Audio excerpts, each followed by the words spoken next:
यहाँ पर मौजूद हैं, वया निस्फ बालिग आबादी यहाँ पर मौजूद है, जो इस बात की दलील है कि आप लोगों ने MIM को दिल से पसंद किया। और मैं अक्सर एक बात कहता हूँ कि नौजवानों की हैसियत, कारकुनों की हैसियत पार्टी में वही होती है जो इंसानी जिस्म रीढ़ की होती है। इंसान बहुत जिस्म से लहीम व सहीम हो, बहुत मोटा ताजा हो, अगर रीढ़ की हड्डी उसे टूट गई हो तो वो अपने वजन को भी नहीं उठा सकता। और आदमी दुबला पतला हो और रीढ़ की हड्डी मजबूत हो तो अपने वजन से दोगुने तिगुने वजन को उठा लेता है। तो रीढ़ की हड्डी की जो हैसियत होती है वही हैसियत किसी भी कौम के नौजवानों की होती है और किसी पार्टी के कारकुनों की होती है। मुझे खुशी है कि और पार्टियों के कारकुन तो ठेकेदारी के नाम पर मिलते, वजीफे के नाम पर मिलते, लेकिन MIM को जो भी वर्कर मिले हैं वो नजरियाती तौर पर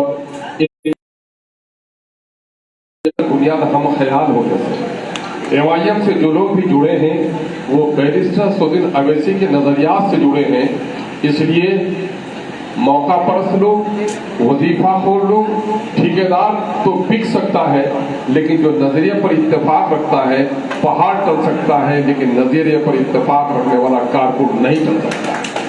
MIM को जो फख्र है आज, तो ऐसे ही जाले नौजवानों पर, ऐसे ही कीमती नौजवानों पर जो लोग अपनी जान की बाजी लगाकर अपनी पार्टी के लिए काम करते हैं, डंडे खाएंगे फिर भी अपनी बात बनवाएंगे, ये MIM शुरू से करती आ रही है। आज कौन सी वजह है कि औरंगाबाद से हो, नवादा से हो, चलकर लोग यहाँ आ गए? मैं देख रहा हूँ हमारे दोस्तों को, वो यही है कि पार्टी से मोहब्बत है, बैरिस्टर सौदीन अवैसी साहब से मोहब्बत है। मोहब्बत उसकी जात से नहीं है, मोहब्बत दरअसल उसकी वो सिफात कि पूरे मुल्क में गरीबों, दलितों, मजलूमों, बेसहारा लोगों के लिए अगर कोई मजबूत और तवाना आवाज है जो वक्त के किसी जालिम हुक्मरानों से नहीं डरता है तो सिर्फ ये खुदा से डरता है, उसका नाम बैरिस्टर। शुरू दिन से MIM के जालों ने यही नारा दिया है, न करबल में, न मक्तल में, न शाह के आगे मोमिन झुकता है फकत अल्लाह के आगे। यही वजह है कि जो खुदा के सामने में झुकता, किसी जालिम हुक्मरान के सामने में नहीं झुकता। आप देखते होंगे कांग्रेस पार्टी इस वक्त हिज़्ब मुखालिफ की पार्टी है, उसके इर्द गिर्द रहने वाली पार्टियां हैं, लेकिन बीजेपी की जालिमाना हरकतों के खिलाफ जितनी जुर्रतमंदी के साथ बैरिस्टर सौदीन अवैसी अपनी बात रखता है, किसी माई के लाल में वो हिम्मत नहीं होती जो बैरिस्टर सौदीन अवैसी ने रखता है। इसके बाद भी ये अकल के कोड़े, ये मुनाफिकों के बच्चे हमें कहते हैं हम बीजेपी की बी टीम है। तुम्हारे बी टीम कहने से मैं कहता हूँ, कुत्ते के भूखने से हाथी अपनी मंजिल को नहीं भुलाता है, अपनी मंजिल की तरफ गामजन रहता है। तुम्हारे बकवास से हमारे इस पर कोई फर्क नहीं पड़ता। हमने देखा है गांधी को भी लोगों ने इल्जाम लगाया, मौलाना आजाद पर इल्जाम लगाया। गांधी और मौलाना आजाद तो एक शख्स था, मोहसिन इंसानियत नबी मुकर्रम सल्लल्लाहु अलैहि वसल्लम पर भी लोगों ने इल्जाम लगाया। इल्जाम लगाने वाले मुनाफिक और मुनाफिकों के बच्चों की परवाह हम नहीं करते हैं। हम हक की लड़ाई डंके की चोट पर लड़ते हैं, इसलिए कोई हमारे इरादों को मजबूत नहीं कर सकता। इस वक्त बिहार में पार्टी ने अंगड़ाई ली है, लोगों के पेटों में ऐंठन आ गई है, लोगों की परेशानी और सम्मान से खिलवाड़ कर रहे हैं, मुसलमानों के हुकूक को पामाल कर रहे हैं। 75 साल मुल्क का तारीख आपके सामने में इस बात की गवाही देने के लिए हाजिर है कि इन 75 सालों में दलितों के नाम पर न जाने कितने करोड़ की स्कीमें बनी, लेकिन दलितों का उत्थान नहीं हो सका। अकलियतों के नाम पर पगड़ रखाती प्रोग्राम बने, लेकिन मुसलमानों की हालत कहीं से भी तब्दील नहीं हो सकी। मेरे भाइयों, आपको गौर करना पड़ेगा, ये मुल्क बादशाह का मुल्क नहीं है। पहले लोग कहते थे जैसन राजा है वैसन प्रजा है, चूंकि राजा के घर में ही राजा जन्म लिया करता था। काला कलोटा हो, लंबा हो या नाटा हो, वो राजा होता था। अकलमंद हो या अहमक हो, वो राजा होता था। लेकिन जमहूरियत में रानी के नापाक कोख से कोई राजा जन्म नहीं लेता, बल्कि हमारे और आपके वोट से राजा जन्म लेता है। इसलिए कौल को तब्दील करना पड़ेगा कि जैसन प्रजा वैसन राजा।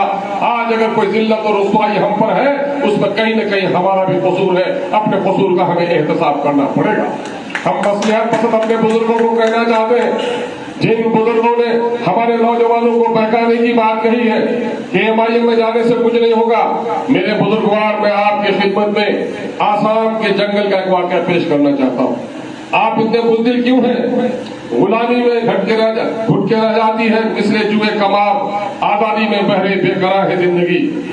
आप देख रहे हैं कि जो लोग गुलामाना जिंदगी गुजार रहे हैं, आपने देखा होगा किसी खूबसूरत परिंदे को जब कैद किया जाता है, शिकारी उसे पिंजरे में बंद कर देता है, वो परिंदा बड़ा नाराज होता है, अपने नाखून से लोहे की कड़ियों को मरोड़ देना चाहता है, वो जख्मी हो जाता है, उदास हो जाता है।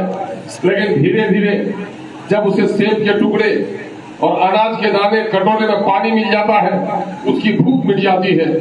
और जब बहुत दिनों तक वो कैद में रह जाता, वो परिंदा जो कभी पहले दिन उस कफस से निकलने के लिए जख्मी हो गया था, नाला कर रहा था, रात भर चैन से नहीं गिर चक्कर काट रहा था, लेकिन महीनों और बरसों जब उस पिंजरे का आदी हो जाता है, एक वक्त होता है कि शिकारी पिंजरे का दरवाजा खोल देता है, वो परिंदा उड़कर जाता है, किसी दरख्त की टहनी पर बैठता है और उसे अच्छा लगता है कि बड़ी हमने खुली फिजा में आसमान को आज हमने देखा, परवाज करके हम आए। लेकिन दिल में फिर ख्याल आता है, ये दरख्त की टहनी हिलती भी बहुत है, तूफान का डर भी लगता है, आशियाना भी उजड़ जाने का खौफ है, और फिर वो गुलाम परिंदा उसी कफस में आकर दाखिल हो जाता है। लेकिन एक बात देखा होगा आपने, बंद हो वक्त की बगावत के तैवर को बाकी रखना है। आपने देखा होगा आसाम के जंगलों में जब हाथी के नन्हे मुन्ने बच्चों को कैद किया जाता है, तो नन्हे मुन्ने हाथी की में भी वो ताकत होती है कि वो लोहे की कड़ियों को मरोड़ देता है, जिस दरख्त में बांधा जाता है उस दरख्त को हिला डालता है। लेकिन फिर महीनों और बरसों जब उस हाथी को शिकार करके सुझाया जाता है, तो फिर वक्त आता है उस हाथी के जवानी का, और एक दुबला पतला महावत उसके सर पर बैठा लोहे के डंडे मारता है। बचपन से जवानी में कई गुना ताकत बढ़ जाती है, बैल के रास्ता से वो हाथी बंद कर रह जाता है, उसके दिमाग में ये बात अट जाती है कि वो कड़ी न तोड़ सकेंगे तो रस्सी भी नहीं तोड़ सकेंगे। ये गुलामाना जहानत के लोग हमारे नौजवानों को गुमराह न करें। हम अपने बुजुर्गों के बड़े एहसान मानते हैं, जिन बुजुर्गों ने अपने